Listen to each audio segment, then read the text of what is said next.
Well, Razorback Nation, welcome back into another episode of Razor Recap here with Austin. We are brought to you by Scarlet Letter, Arkansas's very own handcrafted spiked seltzer, and Jared's Kickin' Sauce.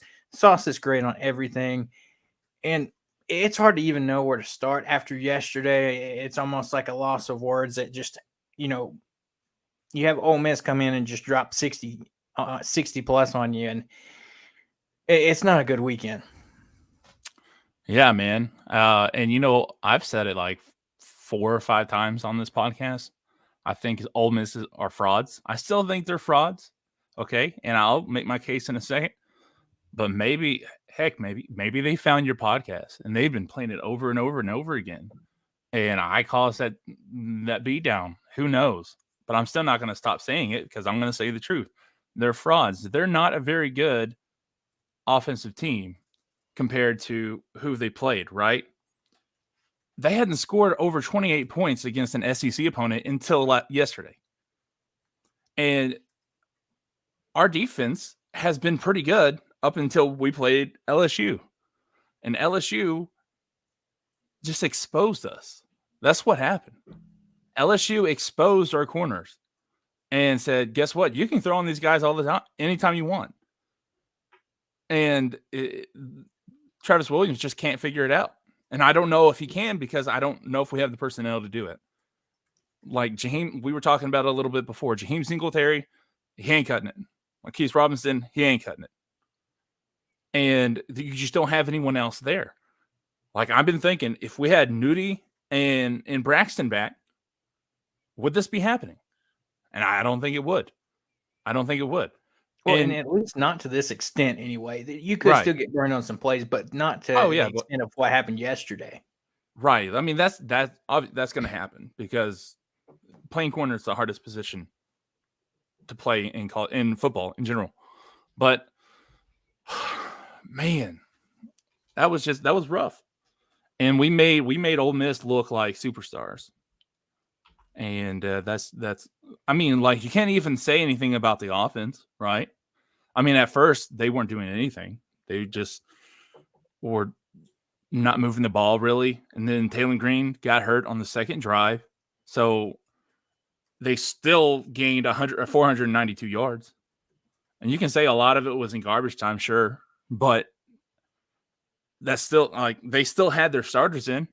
Matt Corral was still in there until like 5 minutes left in the fourth quarter. So, man,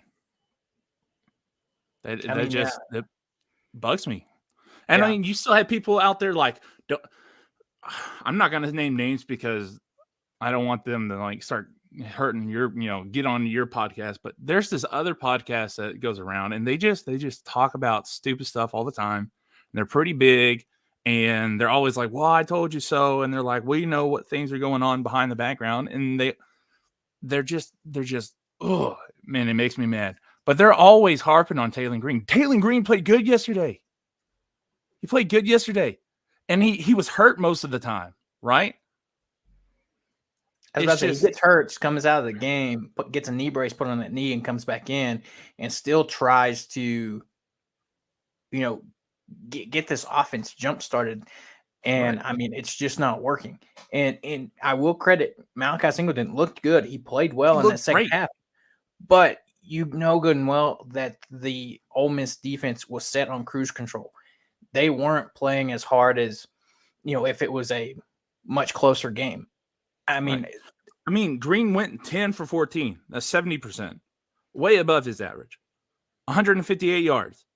And he had a quarterback rating 100 or is this passer or quarterback? I'm not sure. Yeah, he had a passer rating 166.2. I mean, that's great. Singleton had 226. They both played stellar games. But the thing is, offensive line didn't. Right? They got destroyed. And like to put it on Taylor Green, I don't understand that at all. It doesn't make any sense whatsoever to me. Especially when Singleton had pretty much the same numbers. He had 50 more yards. Same number of pass attempts. Yeah, same number of pass attempts. So he had one more pass, a little bit more yardage. But it's just like, And like you said, they were on cruise control, still first team. So I'm not gonna make that distinction really, because they're still the first team defense. They're still an elite defense.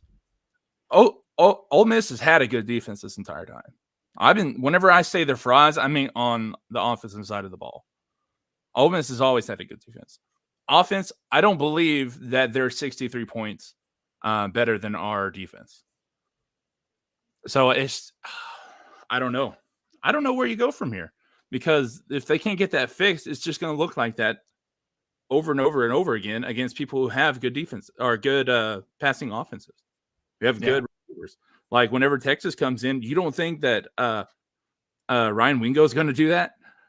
You know, that's going to happen again, and there's nothing we can do about it unless they figure out some way to stop it. Unless they have some guy buried in the depth chart that's like, hey, you know what? Let's try this, and then they get it done. I mean, they had 2 weeks to figure it out, but it's Yeah. That was quick bad. shout out to Preacher Armstrong for jumping in here, new here. Glad to see you jumping in. But I mean, to your point there, that's something I kind of want to talk about. You got to think about, there's got to be some guys on this roster that you got to think maybe are younger guys that, they just haven't been playing because, maybe they're trying to redshirt or something. Like one of the guys that I think of, just thinking about a recruiting class last year, Selman Bridges, 4-star cornerback out of Texas. Like I know you're probably wanting redshirt, but there's 3 games left. He can play in all 3 and still retain that redshirt. I mean, what harm he is could also it play in the he's played in a couple games already though. So I don't know what it is, but he can even play in the bowl game too, and still retain his red shirt. He should be able to. Yeah. But yeah, it's like you said, at what point do you just kind of shake some things up in the depth chart? You've got, like you said, you've got 2 weeks till Texas comes to town. And good and well, you can't have come out of another bye week like we did against LSU flat. And I mean, this would be very much the Arkansas thing to do, to get 63 dropped on you and then come out of bye week against, a tough team like Texas and play a good game. That's just the Arkansas way. Good game, bad game, good game, bad game. I mean, if you look at how the season's been, that's how it's been. We can't put back-to-back good games together. And it's very frustrating. And one thing that I've seen people talk about and kind of agree with is, how many times can you, as Sam Pittman, sit up in your post-game press conference and just be like, well, we got outcoached, outplayed. Like, I feel like that you can't use that every single time. And it's frustrating. You don't see him mad or upset in press conferences like, a coach that just got beat by 30 at home and is kind of coached himself off the hot seat a little bit, but now trending back towards the hot seat in a sense. Just not be angry and just come out there and be like, well, we got out coached, outplayed, out physical. I still think we have a good team, and maybe we can win one of these next 3 and get bowl eligible. I mean, we've seen that this entire season when we've lost. And it's like, how many times are you going to keep getting up at the podium after a game and saying that? Yeah. I mean, I don't know what he's supposed to say. True. Right? You can't go out and you can't say, you know what, our team they suck. You can't do that because you're going to lose the locker room. You can't blame kids, because when you're going to lose the locker room and then people are going to destroy you on social media. You can't say it's completely your fault, because you're like, well, it's time to get rid of you, So yeah, I don't know what he's supposed to say there. Nothing he says is going to be comforting, right? No. But to at least have some emotion behind it would be nice. And he might have that, and he might be good at, suppressing it. And either that, he might be tired. Because, I mean, he's pretty close to, retirement age. He might just be getting ready to be done with it.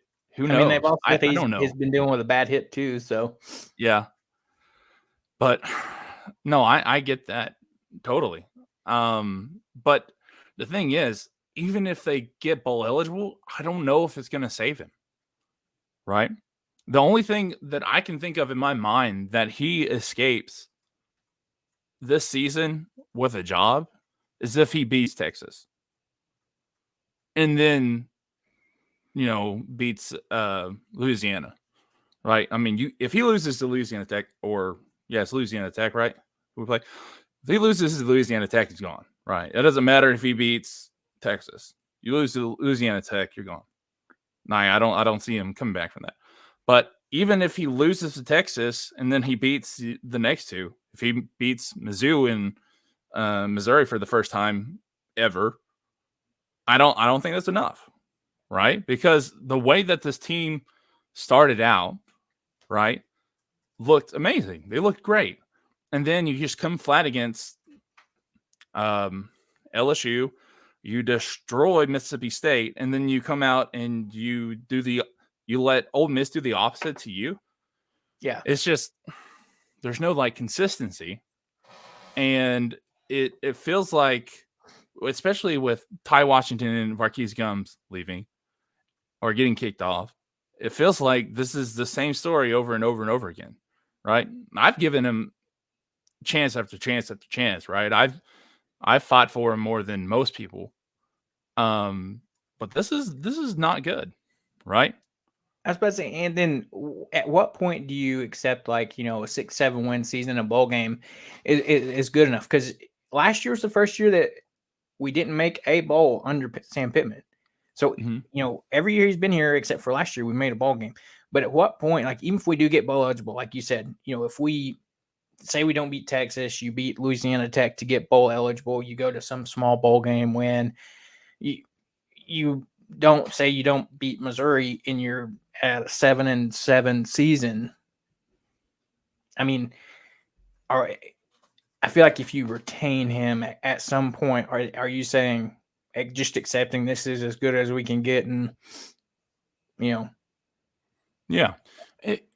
And the thing is, like, if you'd have told me at the beginning of the year that we went 6-6, got a bowl game, and went 7-6 at the end of the year, won a bowl game, I'd say he probably stays. But that's leaving out the context of how good at times this team has looked, and they still fallen short. I mean, they got almost 500 yards of total offense yesterday. I was about to say Jackson Dart threw for 500 all by himself. Right. That's not to mention, they also put up 132 rushing yards. So, but the thing is, they also have done that all season long, and they have 4 losses. Like, they did that against, I think the worst performance they had was Texas A&M, and I think they, what was it, like 350 yards? Still, I mean, that's a decent game, but they just aren't scoring points. They don't have the mentality when they get into the red zone to like push it in like that. They rely too much on explosive plays, and that comes down to the trenches, and that's supposed to be what he's good at, right? And he's had 5 years to recruit, and right now we're using three transfers. 3 transfers, which honestly I don't hate them. I think they made the line better than what they were last year, but the inability to get guys here has been the problem, and I don't know if I trust him anymore to do that. I'm not sure I trusted him last year to do it, but still, I mean, you got to, if you can't develop what you have, that's also a problem. Right. And I mean, that's like you said. And what's interesting is this year's offensive line is better than last year. It's hard not to be, but I mean, it is. So, but you look at it too, and even like he said before, and I'll agree. Like you talk about those explosive plays in between the 20s. Yeah, we're probably one of the best teams out there as far as making plays and getting those big chunk plays and being efficient. But I don't know what happens whenever we get inside the 20. It's just like we forget how to run an offense. Or even like yesterday, that play where Taylor gets pressured in the end zone, gets the ball hit out of his hand, and they recover for a touchdown. I mean, that's a very similar thing to like that weird interception we talked about that happened against LSU. The line is getting beat off the edge, and it's like, what can you do? Like I thought last week against Mississippi State, we had a great performance. You got Patrick Kudus back. The offensive line looked decent. Yes, you had to take with a grain of salt that it was Mississippi State, and now we're seeing like, yeah, we probably look good because it was Mississippi State. But the other thing I'm wondering too after last week, unless it was a scheming type thing, or maybe he got beat up or something. Why does Braylon Russell only have 4 carries in this game? See, You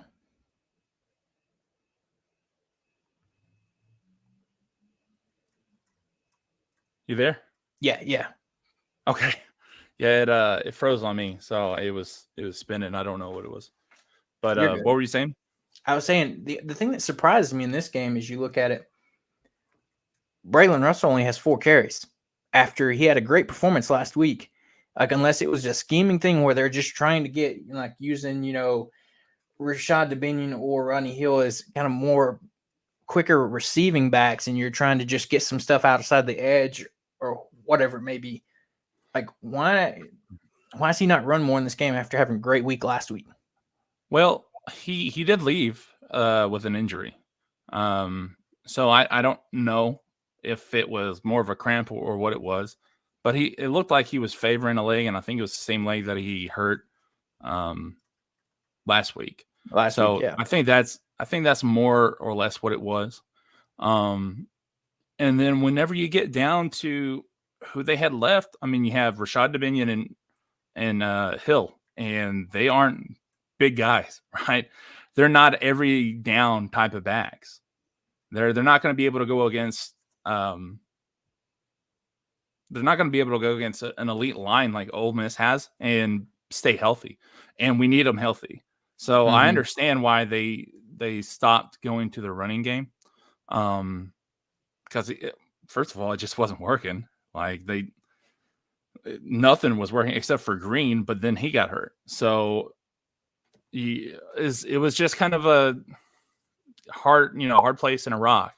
You're in between that and I don't know, man. It's hard to not have another big back like that. To only have 2. And then the other 2 be, small guys. Like, I know with what's his name? Augustev, Isaiah Augustev, with him leaving last year or after the spring game, I thought, yeah, we got 2 big guys. We'll be all right. I'll give Braylon Russell a little bit more. But now with injuries and all this stuff, I really wish he was back. Really wish we had another guy with some more meat on his bones, Yeah, especially with Wyndon out. And then, you're down to Braylon Russell and Rashad Dubinion. And, that's complete opposite play styles between those 2 guys. Braylon Russell being more of your between the tackles type guy, and Dubinion being your kind of speed shifty back that you want to get out of the backfield, or those swing passes. And so it's tough. It's tough, like you said, when injury sets in and your depth gets hit. And they were probably, like you said, when you're playing from behind too, it's hard to just even if it's working, just line up running the ball, because that's burning, clock that you need to try to score more points. Right. Whereas, like, that's the whole point of having those faster backs in. If you do hand it off, they can hit the edge, or you, like I said, you can swing it out to them, or have them run some type of wheel route or get out in the flat or something where you can dump it off to them. And they tried it a little bit. I mean, like that screen right there in the first quarter. I think it was the first or second drive. They threw it to Dubinion, and he just didn't read it right. He ran into the defender instead of following his block. If he had followed his block, that dude could have ran for another 20, 30 yards. Like, it was that well played. It was that well executed, except for his part. Yeah. So which the thing is, I love Rashad Dubinion. I think he has a lot of talent and a lot of potential. He just feels like he's regressed. And that's another thing. I mean, as a freshman, he looked good. And then he just starts not doing as good last year. And then this year, he's obviously had problems with injuries. And then he was suspended. And now he's getting a little bit more playing time because Jackson is hurt. But still, it just looks like he hasn't gone to the next step. If anything, he's kind of regressed. So that's really, really disappointing to see that. And I don't think it's necessarily on him. I think it's probably on coaching, which I don't know, man. I mean, you see what's his name? Rocket. He's tearing it up with South Carolina. He had a big nice part of that run big win last night over Texas A&M. But it's like, and then think about Ole Miss. Pooh Paul being on the other side of the ball there, leading that Ole Miss defense. He's their leading tackler on the season and led in tackles for this game. I saw somebody mention it, and it kind of made me start thinking. They mentioned, with them two guys leaving, you think about them transferring out last year. Did they kind of see the writing, if you will, in a sense of they went ahead and left because they didn't see this team being able to compete this year, even though they've looked better in games, not as a whole. It's questionable, but when you lose guys like that and you see them on other teams, especially in the SEC, not seeing guys transfer out of the SEC or down competition, they transferred interconference and is still playing against the same competition, and they're having success. And you're like, well, why did they leave here? Yeah. And it just, there's just so much more, there's so much parity right now too. Like I don't know if we talked about it on the pod or if we were talking about it before, but you don't know who's good in the SEC and who's not. There's just so much going on. It feels like, so I studied history in college, right? So I'm a big history buff. Whenever coups happen or some kind of, vacuum at the highest level of power, you have a lot of this conflict. Like Game of Thrones that's exactly what Game of Thrones is. And you don't know who's actually going to be better because they're all kind of more even at this point. And that's what it feels like. Whenever Nick Saban left, and now we have this 12 team playoff and the NIL and the transfer portal, it just feels like there's no one there at the top to take on that power. And it's a big, huge, messy fight underneath with the people that were just right underneath, right? So you don't know who's good and who's not. And then Arkansas, who is okay sometimes or not. And then you also have to think maybe Tennessee was on a fluke game. Who knows? And so there's like, I just don't know what's going on. No one knows what's going on. And the problem with me, though, is that I know that Arkansas is not taking advantage of all this craziness. And that's what sucks the most. Because imagine if they went 9-3 this year, they'd have, well, you know what? Guess what? The best SEC team right now, it's got one loss, at least in conference. They have 2 losses altogether. So whenever you're like pitching to people like, hey, we were at the top of the SEC in this crazy ass year, and you can actually get somebody to come here and play, but not now, man. Like, you just don't have anything going for you. Yeah. And that is just, man, it just sucks. I was about to say, I will say the one bright spot from yesterday, and we kind of saw a hint of it in the Mississippi State game, is you're seeing more receivers getting utilized. And I think that's come with the time and the offense just being more installed, if you will, more comfortable.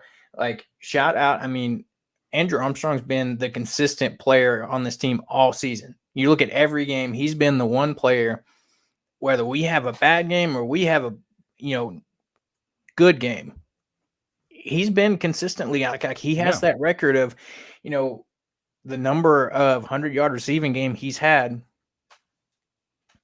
has been very consistent. And that's the one big thing that you see. And then you see Luke Haas getting involved more. Last week had the 2 touchdowns. This week he has 5 catches for 77 yards and a touchdown.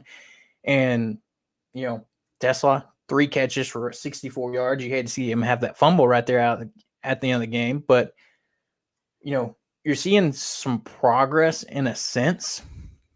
And I mean, at what point is this, we kind of hinted this at the beginning of the show, Singleton just needs a chance to start regardless if Green is healthy or not. He played a great game yesterday.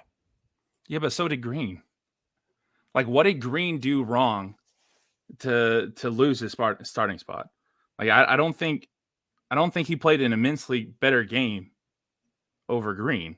So I don't see that as, because then you're going to lose Green, who is dynamic in the situations that he's been put into, which we haven't really seen Singleton get into a lot. I was So about to say, I think people might be looking at, he came in, had that winning drive against Tennessee.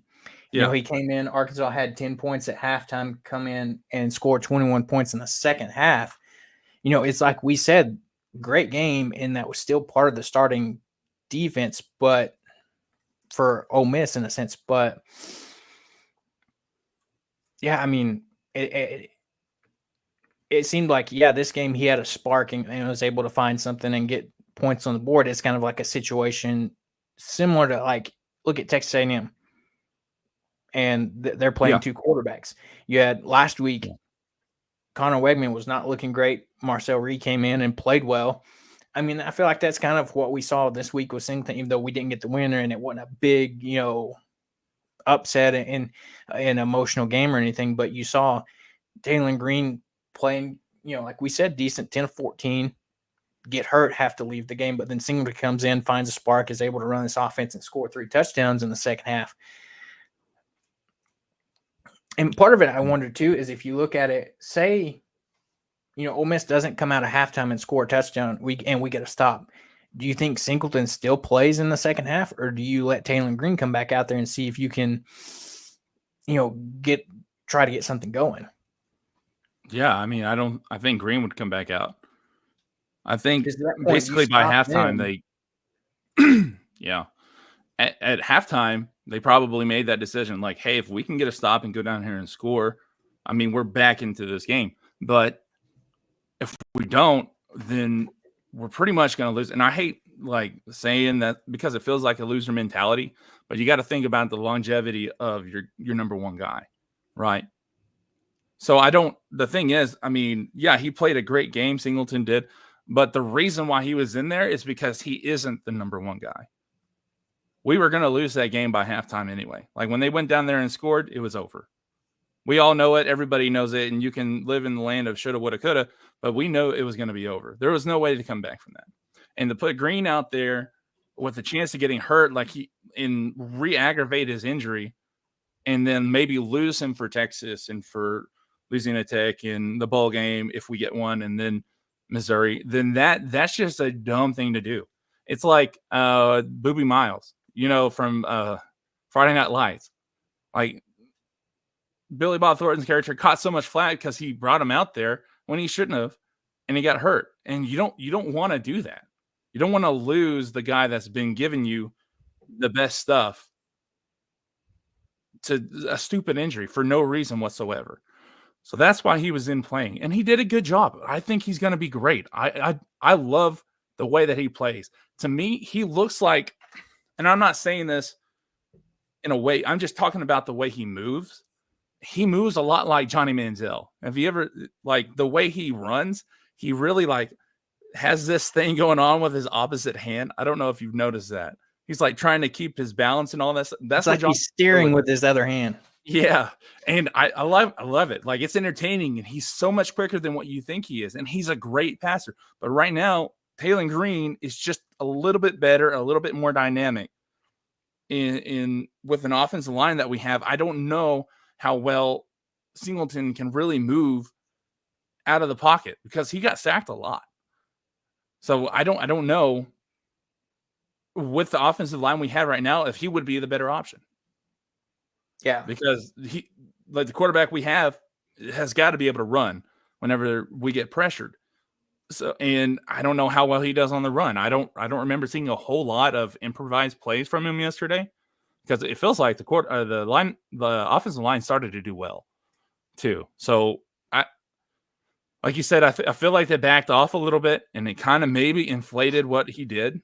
I was about to say, he had that one run for a touchdown, but right, and he looked good, and he was still doing like you said, he's steering with that other arm, and I love it. But because it's not Madden, you can't just take a guy out and then replace him with another guy, because that other guy, he's got feelings, he has emotions, and whether or not you are like, well, he's getting paid and he's a grown man, it doesn't matter. Like, you still have those. Those aren't things that you can control with another person. So if he gets taken out and he feels like they're, quitting on him, Yeah. So you're risking losing your number one guy, either one, to injury, or two, to, just he doesn't want to play for you anymore. He doesn't believe in you anymore because you don't believe in him anymore. So it's a little bit more like nuanced than a lot of people want to say. So it's anyway, I'm just blabbing right now because I've got a lot of pent up anger. I'm letting it go right now, but still, I was about to say, I think that's the entire Razorback Nation right now, but that's like, right. Right here, would you rather stay with a quarterback that has struggled week after week? I'll question that and say he hasn't necessarily struggled every week after week. We've seen good games, good bad games, but give us a new quarterback that may struggle, but we don't know. I mean, that's okay. Since they want to get on here, that's the podcast I've been talking about. They want to talk about stuff all the time, but then they don't actually come out and say what they're talking about. So, like, I don't even want to entertain them anymore. So I'm just going to skip the question. Thinking about it, because it's ridiculous. It's ridiculous to think that he's been struggling whenever he's got a crazy bad offensive line and he has to run for his life most of the time. In the last 4 weeks, he's done fine. He's done really good. He did good yesterday. So to say that Malachi Singleton is the next, the answer to all the problems, that's just bullshit. I'm sorry, it is. So, no, we can just forget it about those guys. They're ridiculous. So think about it hypothetically. Say we make the bowl game, nothing changes. Pittman's here next year. You've got Bobby P back. You've got the team's intact. Green comes back. I personally think there's a high chance that we would see Singleton actually leave, because you got to think you've got Grayson Wilson from Conway coming in as well. Mm-hmm. So then that puts your quarterback room sitting there: Taylor Green, Malachi Singleton, KJ Jackson, Grayson Wilson.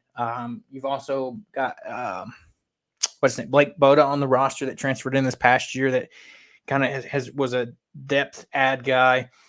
I mean, I mean, not saying I want him to leave, but at that point, it's not the same situation, because I don't know if Pittman's going to be here next year. Exactly. Right? And that's why I would say hypothetically, yeah.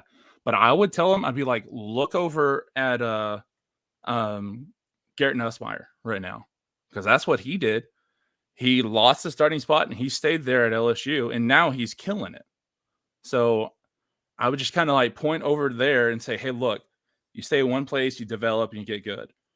And then you can point to a whole lot of other places where people have left, and then you just never hear about them again. So especially if they go somewhere that's not in the SEC. Like, if he's got an offer from the SEC, that's going to be hard to keep him here, right? It's going to be super hard to keep him here. And he might, because he's looked great. But the thing is, I don't know if you're going to choose between him and Taylor Green. I don't know which one.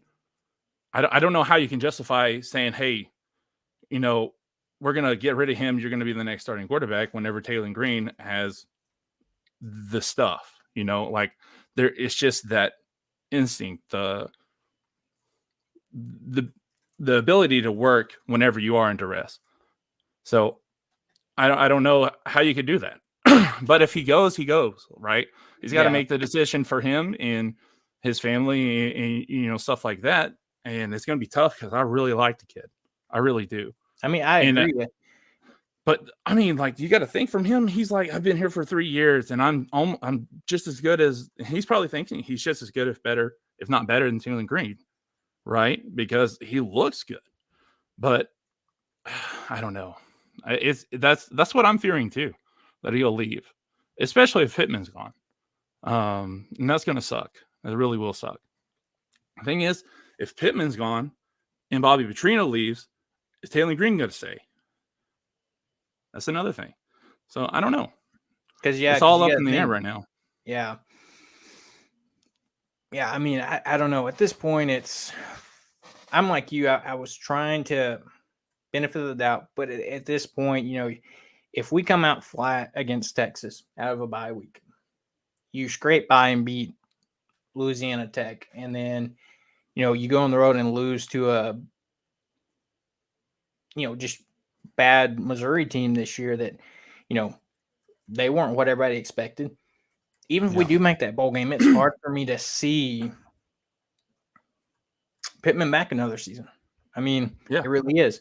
Because at that point, if he is back, I agree with a lot of people saying, I mean, I feel like that's the university and, people within it saying, this is okay. We're okay with having you know, getting our 6 wins and making a bowl game. And I'm Yeah. one of those Arkansas fans. I don't want to just settle. And Right. I want us to be able to get up there and compete. But the problem with that is,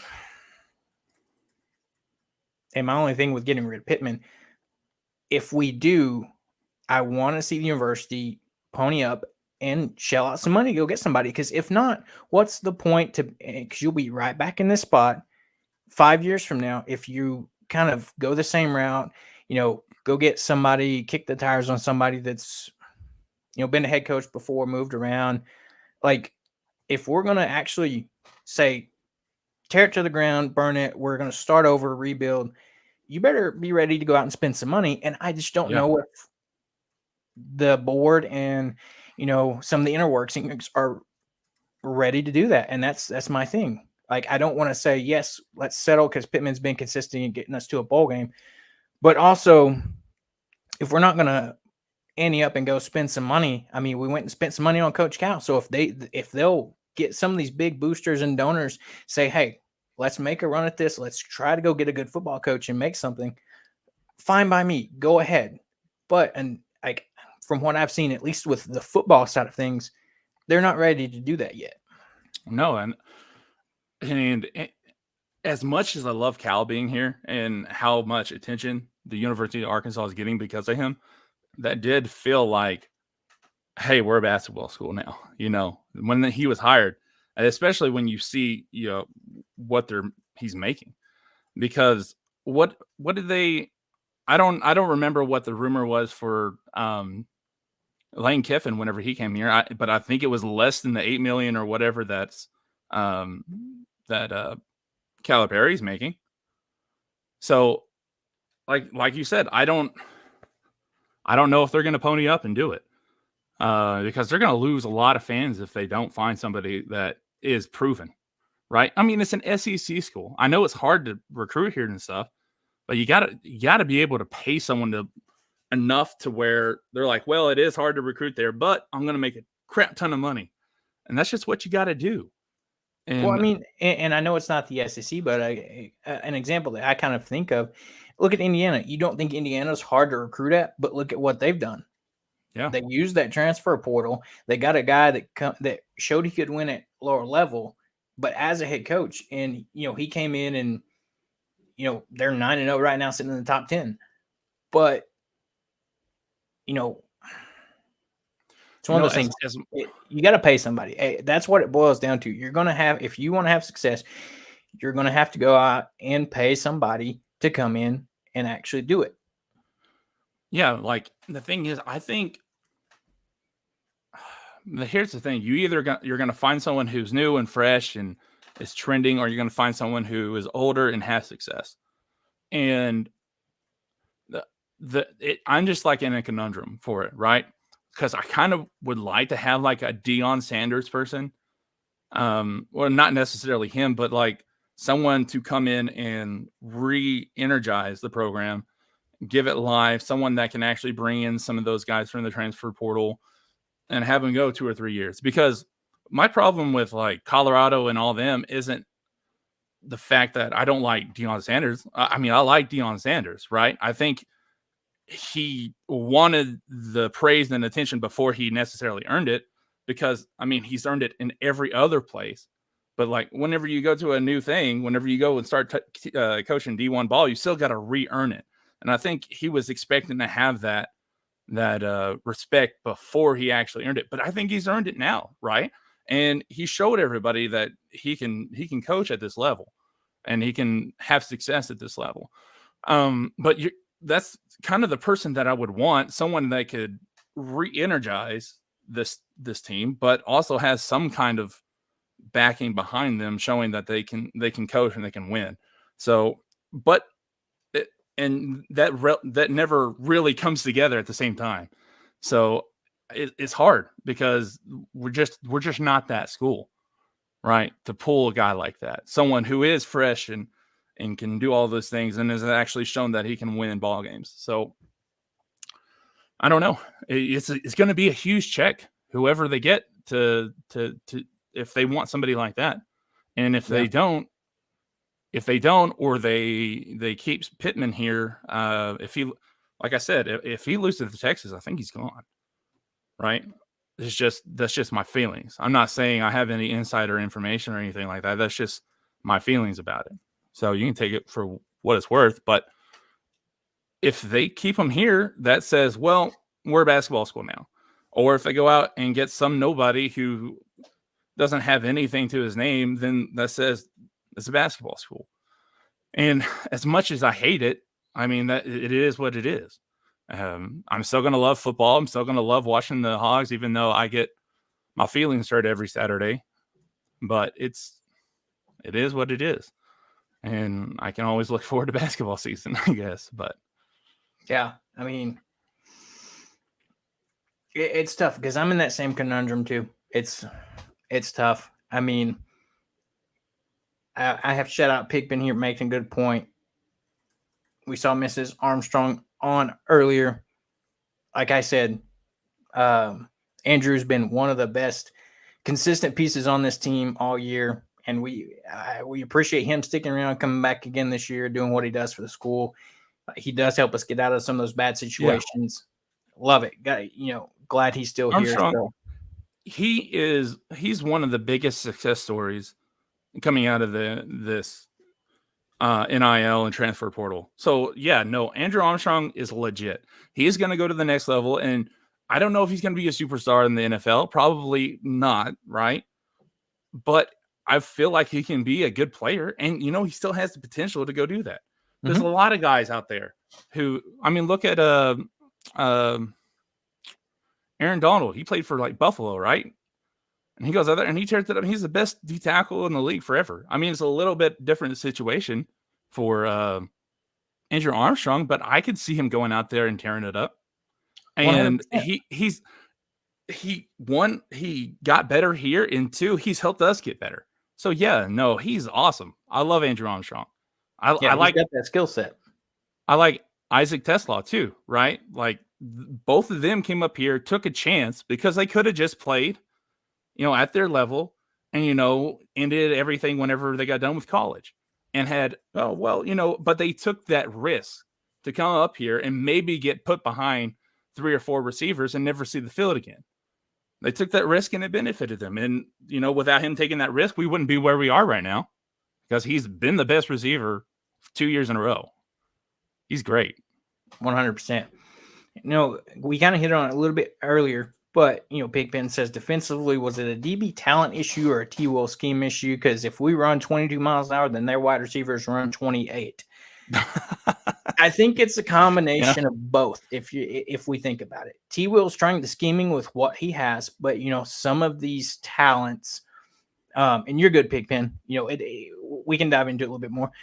That some of the guys just aren't turning out to the talent level that they were projected to have. I mean, we talked about it. Jaheim Singletary, a guy that was a 4 or 5 star guy that went to Georgia, transferred out.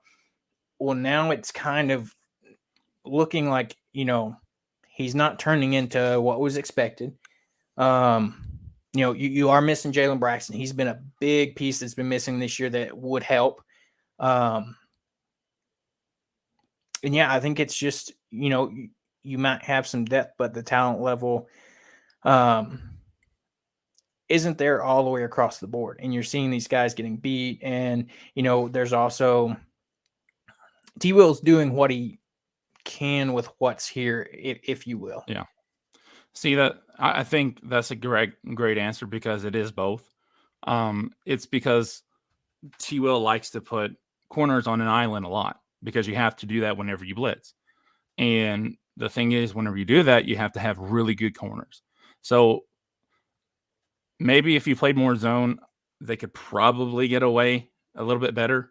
But I mean, that's just not what Travis Williams is. That's not his identity, right? And you don't want to make a man play outside of his identity. So it's like I said, they're in between a rock and a hard place when it comes to their DBs. They really got to find somebody out there to help them, or find some other way to blitz without necessarily putting them one-on-one all the time. And I don't know how you do that. I was never a defensive guy. I can't tell them what to do at all. Like, well, one, I don't have the credentials. And then two, I really don't know much about defense, right? I was always an offensive guy. You want to talk about, run schemes, blocking schemes, I'll talk all day with you. But if you start talking about coverages, I'm like, defer to the other person because I don't know. But that's what it is this, they don't have the personnel to run what he wants to do all the time. Exactly. Like there's times that it works, but yeah. And you know that his scheme, like we said, is going to be putting those guys out there more of an island because he likes to be more aggressive. So you're going to send more people. Mm-hmm. And I mean, that's like what we were talking about. Like, I think he's having to coach against the grain a little bit because he wants to be, a little bit more aggressive. But when he does, I mean, guys get beat and you see wide open touchdowns like there were yesterday. Yeah. Like there was that one that, the one that comes to mind, and nothing against him. He's been a great guy. He was just in the wrong spot. The one that I remember seeing blatantly obvious was, you think about Hudson Clark. He got beat off the line. He tries to stay with his man, slips, falls, and the guy's wide open for a touchdown. Right. And he shouldn't be at corner, right? We all know that, but we just don't have the depth there, I guess. At least they're telling us we don't have the depth there, which I don't know. Like you said, with Selman Bridges back there and some other guys, I don't know how much of that I really believe, but I don't know why they're putting him at corner still. He's a safety for anything, and he's probably the second or third or fourth safety on the team.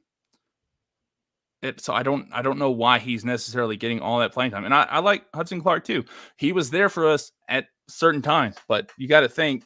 So was what is his name? I completely blanked. The guy that went to Memphis. Oh yeah, shoot, yeah. I know who you're talking about. I can't think of it either. Simeon Blair. Like, great guy. Like, everything I saw from him, he's hilarious. He seems like a good guy. He just wasn't that person that needed to be back there. And neither is Hudson Clark. Not at this level, not at this time. When you have the guys that we're supposed to have come in, like the last 2 or 3 cycles have been like filled with good DBs, or supposedly supposed to be good DBs. And he's still playing. So I don't know what he does in practice that makes everyone like really, really like him. But I feel like he's a good like rotation guy.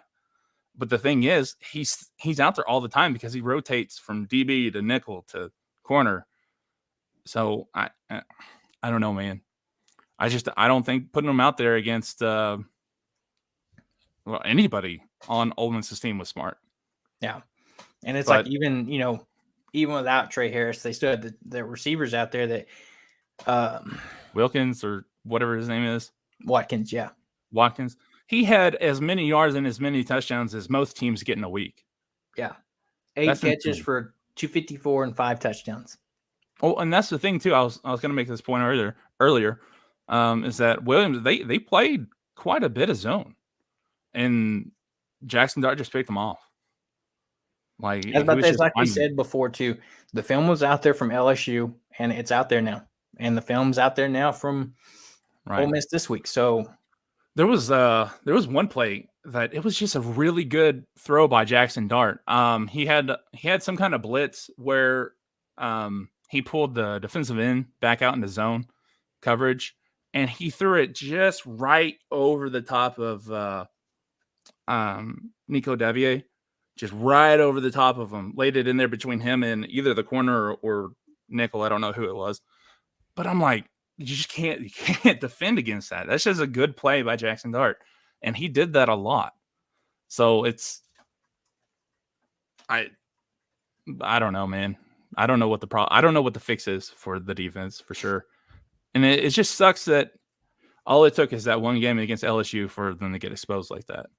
Yeah. And then not being able to fix it after 3 weeks, 4 weeks, however long it's been. Yeah. I mean, who knows what's going to happen between now and Texas. You've got, like you said, you've got 2 weeks to try to come up with some type of game plan.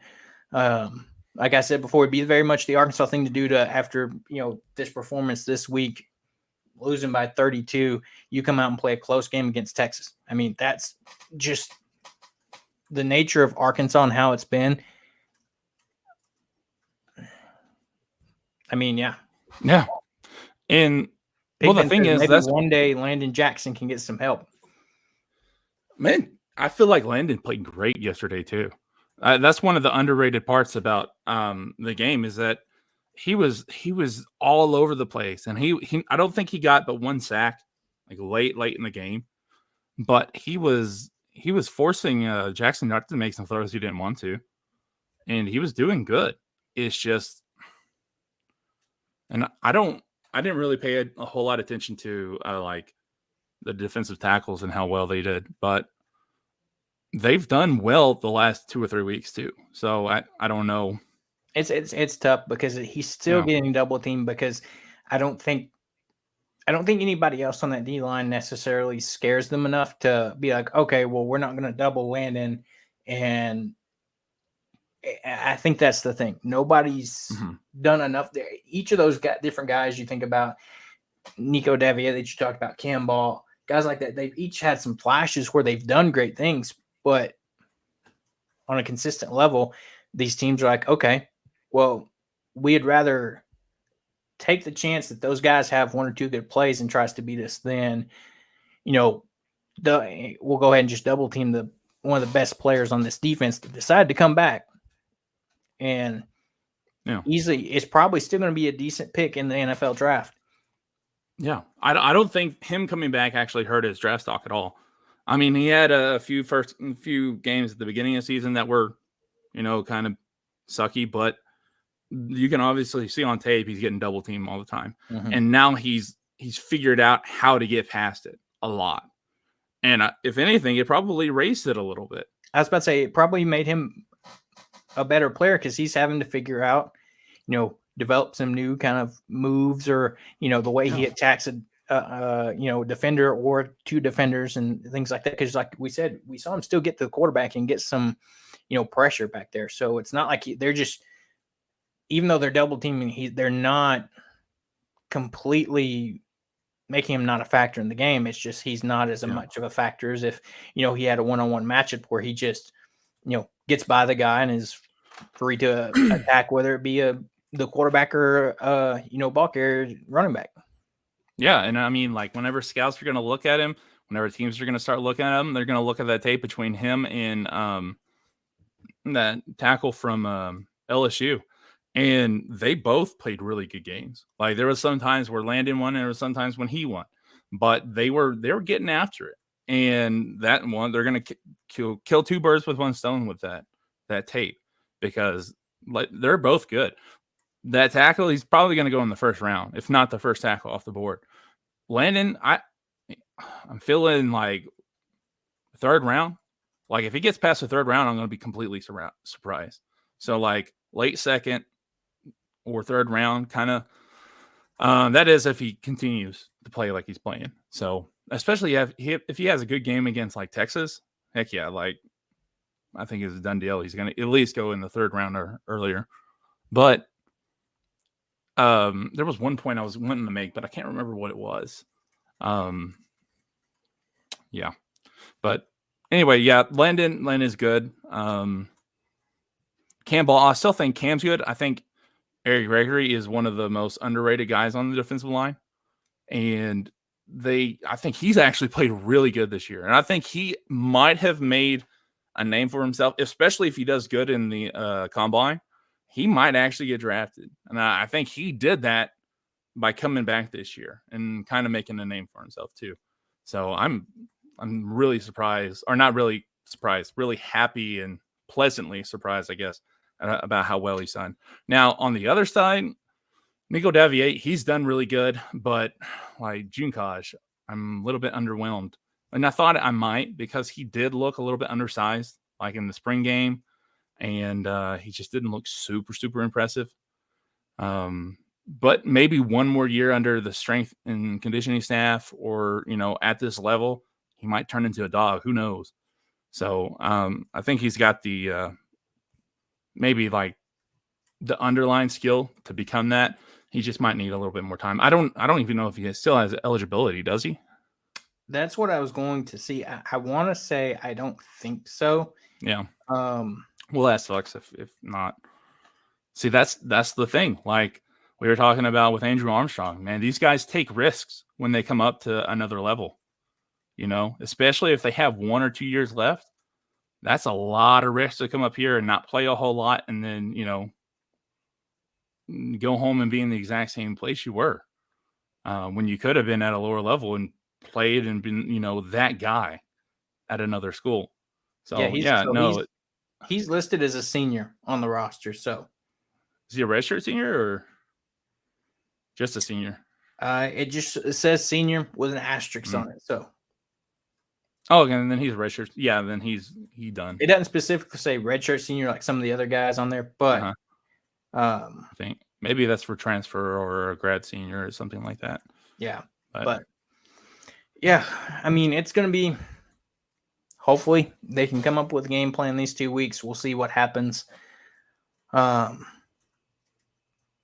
hey, per like the traditional cycle, basketball starts up this week, so man, I'm excited.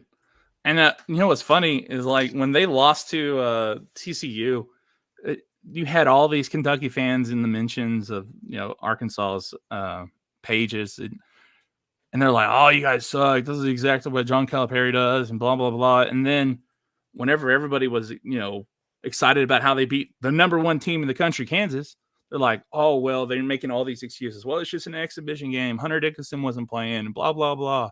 I'm like, shut up. Like if it's an exhibition game, it's an exhibition game. If it's if it's not, it's not. Like make up your minds. They just want to. Man, Kentucky fans, they're hilarious. Yeah, 100%. Yeah, Lipscomb this Wednesday at 7:00. With the season officially tips off. We'll have a few games this week before you quickly have a game against the top ranked Baylor. One of the top teams. In just a matter of a few games into the season, you'll have a few games to get kind of a little bit more tuned up. Well, just one. So yeah, we got Lipscomb this Wednesday, and then you turn around on Saturday, you have Baylor. Yeah. Thing is, I mean, at American Airlines. That's the difference between him and us. Like a big difference in just the scheduling. Well, we're playing some good people at the beginning of the year. We're going to know really, really quick what we have.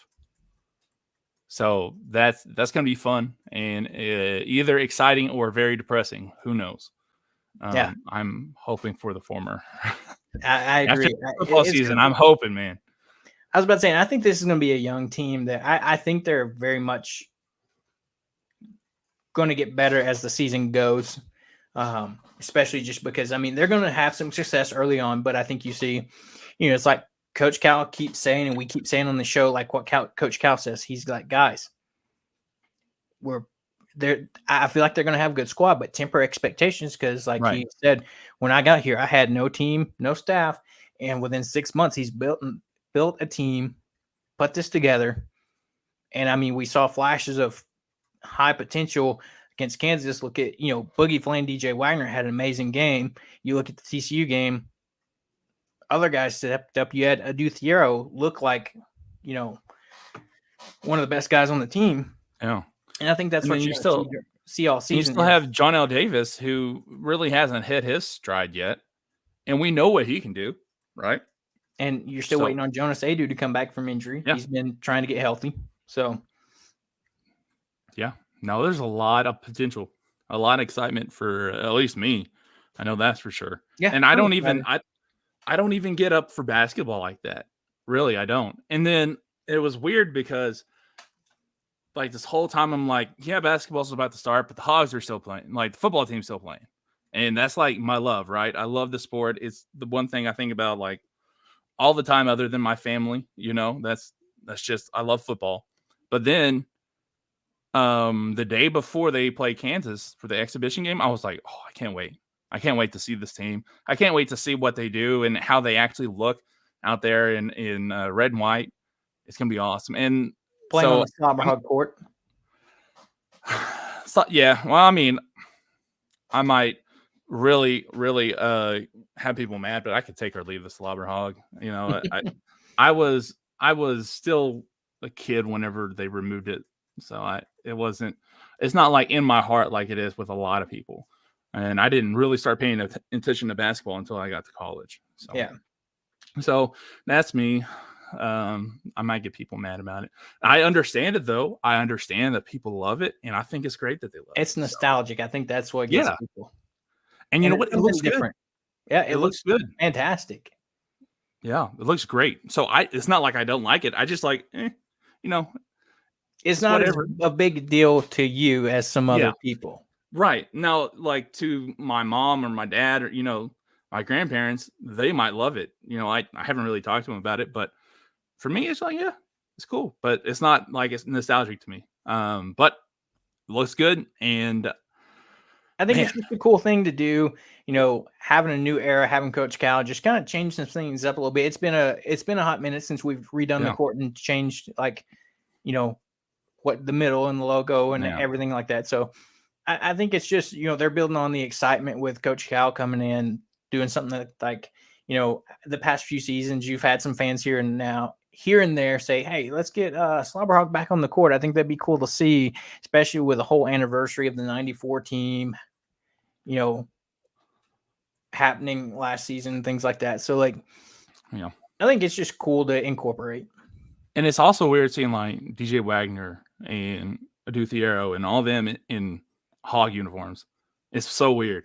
Like I know that there's Kentucky fans are like, oh, the Razor Cats or whatever. And I mean, to a point, they're kind of right.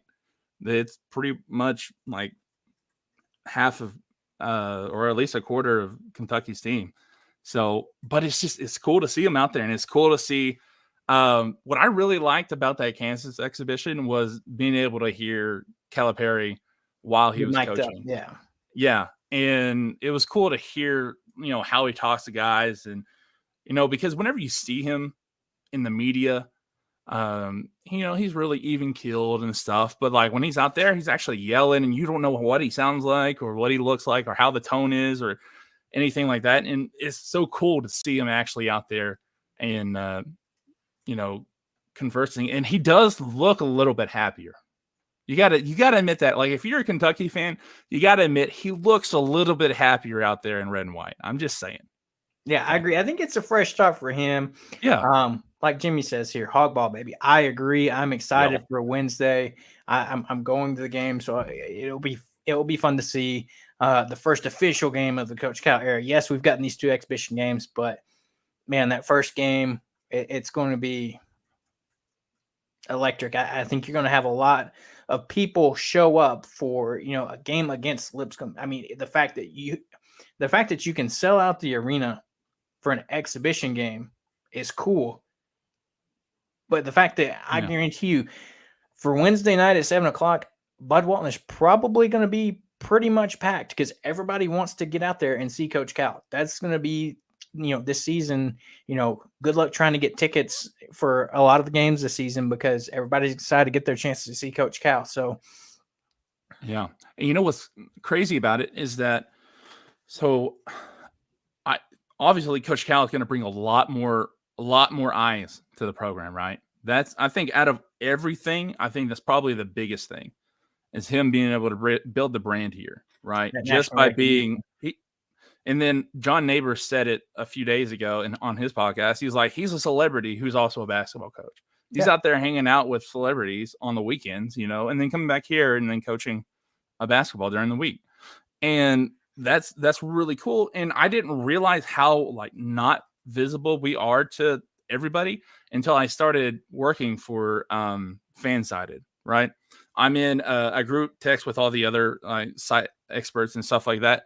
And they were talking about a list of stadiums or arenas, and I think Budweiser Arena was number 3 on like the best atmosphere or whatever. And they're like, well, I don't really think of Arkansas when it comes to that. I'm like, you guys have never seen a game, have you? And they're like, well, blah, blah, blah, this and that. I'm like, just wait, because you're actually going to watch some games with Coach Calipari here, and you'll understand. It's a rocking place, and it's hard to play there. So that's another thing. I'm super excited about getting that in front of a whole lot more people.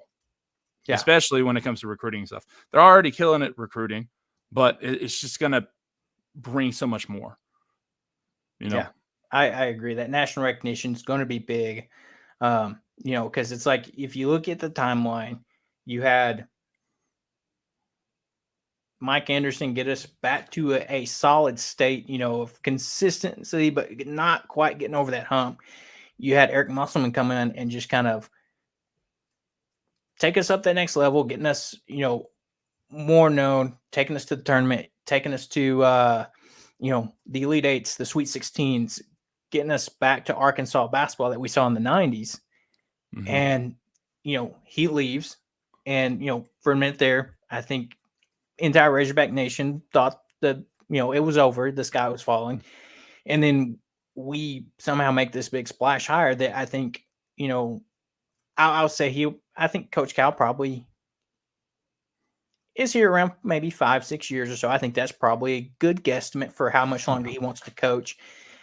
And I think if you're looking at it realistically in that time span, I think the expectations is at least maybe an appearance in the Final Four championship game. I mean, It's hard not to see that's the expectations with a guy like him, his resume, and what he's able to do on the recruiting trail. Right. And so whenever he was first hired, I put out a tweet. I said, Mike Anderson woke up the Giant. Or not woke up, brought it back to life. Musselman woke it up, and then now Calipari is about to take over college basketball with it. That's the way it feels, right? Like there's that process to becoming good again. And to go back to football, I feel like Sam Pittman is that Mike Anderson person, right? Right. But the thing is, I don't know if the university or the board of trustees or whoever makes the big decisions like that, if they're willing to put up, or the money to go and do what they want to do.